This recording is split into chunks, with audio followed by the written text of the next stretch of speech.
সাবেক প্রধানমন্ত্রী ও BNP chairperson Begum Khaleda জিয়ার হৃৎপিণ্ড ও ফুসফুসে সংক্রমণ ধরা পড়েছে।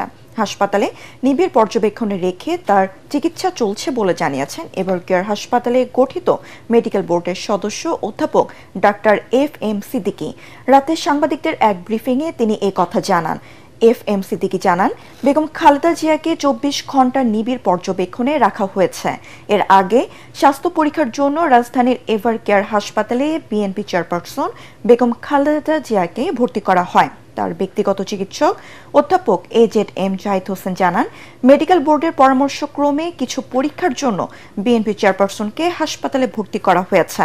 টেস্টের রিপোর্টগুলো পাওয়ার পর চিকিৎসার পরবর্তী সিদ্ধান্ত নেওয়া হবে।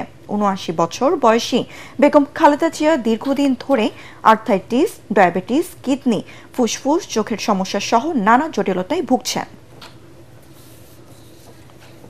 উনি যাতে দ্রুত হসপিটালে শিফট করে, কারণ অনেক পরীক্ষা বাসায় করা সম্ভব হয় না। যে চিকিৎসা শুরু হয়েছে, পরীক্ষা নিরীক্ষার রেজাল্ট কি আসে এবং এর পরবর্তীতে উনি কি ধরনের রেসপন্ড করে, সেজন্য ওনাকে আনা হয়েছে।